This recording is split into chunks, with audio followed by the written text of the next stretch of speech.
There's a few brand new Switch stories that just dropped today that we got to talk about, starting with the fact that Nintendo, almost after 5 years of having the Switch on the market, has had its best sales week ever over in the UK, which is crazy. Then we also have to cover some good news and some bad news when it comes to Grand Theft Auto the Trilogy, the definitive edition around the Switch version. And a big talking point for today's video is the fact that Mercury's team, who is responsible for developing Metroid Dread, has announced that they are working on a brand new game.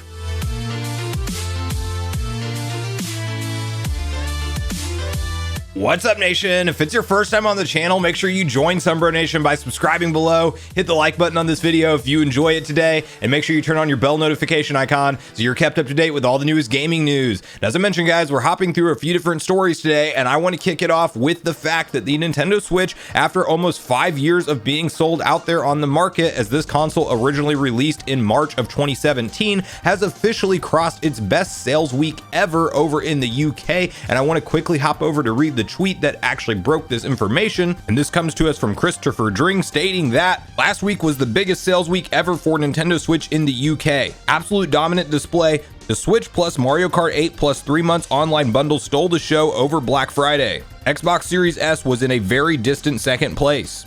So what's really interesting to me about this story is definitely the fact that not only is Nintendo continuing to gain momentum with their current Switch hardware as we go forward almost 5 years into this console's life cycle, but in addition to that, even though we just saw the OLED model, which you would think they would kind of make their big marketing push behind that as it is the more premium expensive console, they actually chose again this year to lead with the Black Friday combo pack of Mario Kart 8 Deluxe and the base model Switch, and then now they are throwing in 3 months of Nintendo Switch Online for free. But that's a very interesting choice if you are Nintendo, and what's even more interesting is to see it actually work with consumers, because it seems like a lot of people opted to go ahead and buy that this year as opposed to getting the Switch OLED model. Not saying the OLED model didn't sell well in its own right, but they are not like quickly trying to phase out the base model Switch. They are really marketing this as a true Nintendo family of systems between the Switch Lite, the base model Switch, and the Nintendo Switch OLED. And their strategy with once again selling Mario Kart 8 Deluxe is paying off, as it is just,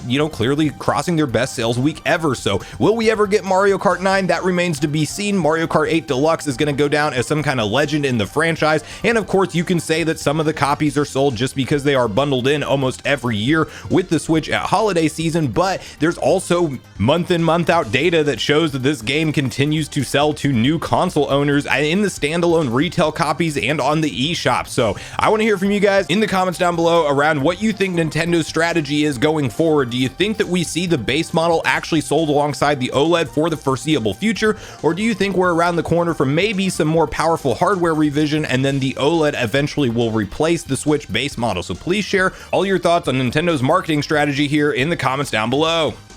Now, the next thing we're talking about today is both some good news and some bad news when it comes to Grand Theft Auto the Trilogy, the definitive edition, which of course is currently available in the Nintendo eShop, and you can go and download it right now. And I would say that as time goes on, we are starting to see the game slowly work better. But if you've been around on the channel, you've probably seen the previous videos where we've talked about truly how broken of a state this game released in, and how really it's an unacceptable strategy where it's clearly some kind of Rockstar decision at the top of the company decided that they had to rush this game out to hit the holiday sales window, and in turn it is broken across the board on all platforms. You even had then Rockstar go ahead and publicly apologize for the lack of quality in the game, and that they would actually address it and continue to support patches in the near future, and we are starting to see that happen with these versions of the game. Now, I'm actually going to start off with the bad news, because of course it is good news to expect these patches to hit, and we have one that's around the corner for the Nintendo Switch version of this game. But the bad news that just broke is the fact that the physical edition for Grand Theft Auto the Trilogy, the definitive edition on the Switch, has been officially delayed until early 2022.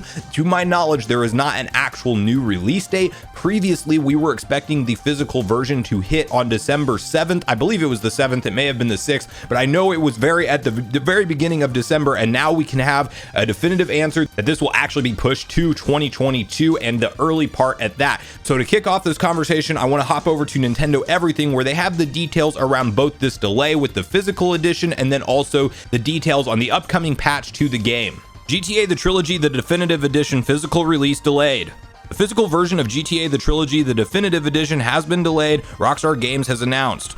Copies on the Switch will not be available until early 2022. GTA The Trilogy, the definitive edition, previously arrived on the Switch eShop earlier this month. It includes redone versions of Grand Theft Auto 3, Grand Theft Auto San Andreas, and Grand Theft Auto Vice City. Previously, the physical version was planned for December 7th. And now to briefly read over the details around the patch that you can expect from this game to be coming around the corner to the Switch. Rockstar Games has announced a second update incoming for GTA The Trilogy, the definitive edition on Switch, and we have the full patch notes. It will put Grand Theft Auto 3 and San Andreas at versions 1.04, while Vice City will be at version 1.05. So under the general section of the full patch notes, which is all we'll cover, because if you really want to go read the list, I will have it linked in the description down below, but there is a ton of fixes in this patch.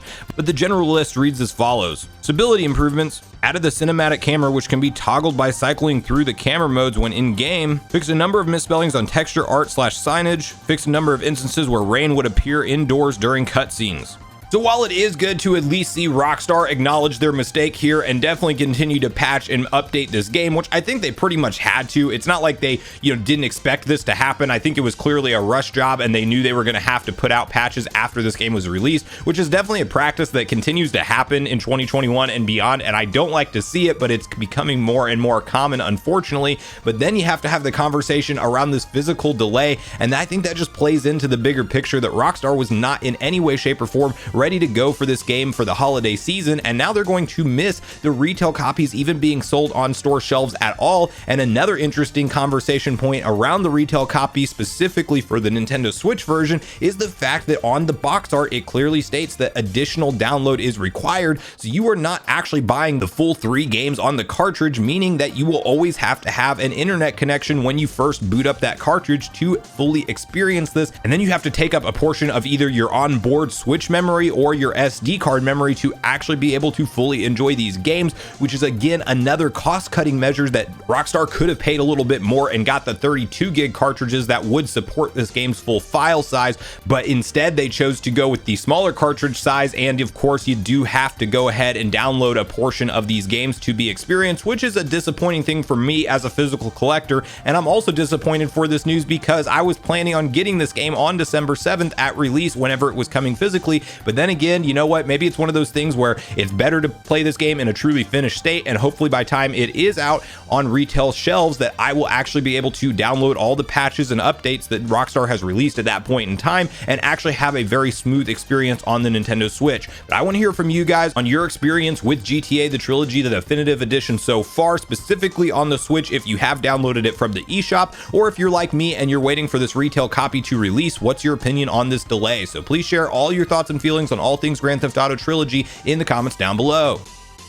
Now, the last story we're talking about today is one around Mercury Steam and their official announcement of a new project that they are working on. And in case if for any reason you guys have forgotten, Mercury Steam is responsible for both the Samus Returns recreation on the 3DS, which of course was originally a Game Boy game, and they brought that into the 2.5D Metroid world, which is a fantastic title to experience. And I definitely recommend you guys going and checking that out, as you can still easily purchase it on the 3DS and play through it yourself. And of course, if you're like me and you are a big Metroid Dread fan, you will know that Mercury Steam is also behind this installment in the franchise, which, I mean, let's just be honest, Metroid Dread should win Game of the Year in 2021, and it is a fantastic experience from start to finish. As somebody who has played the Metroid games almost my entire life, like, I rank Metroid Dread at the top of the entire series so far. I think maybe the only game that I have officially ahead of that one as my favorite Metroid game ever at this point in time is Metroid Prime 1, just because that game holds such a special place in my heart, and I was like the perfect age when I was playing that for the first time on the GameCube,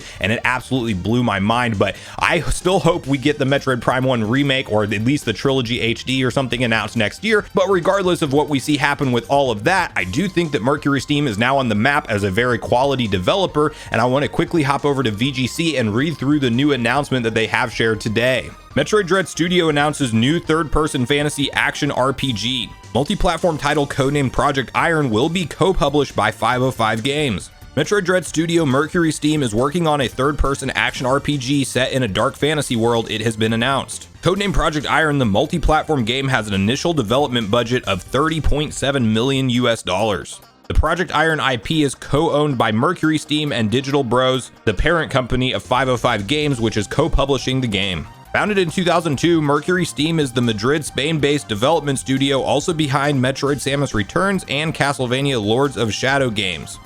We are thrilled to work with the team at Mercury Steam, a proven studio that over the years has created numerous phenomenal IPs, including the recent hit release Metroid Dread in partnership with Nintendo, said Rafi and Rami, co-CEOs of Digital Bros. With Mercury Steam's creative vision and talent and 505 Games' extensive experience, gamers can expect a high-quality, captivating, and engaging video game.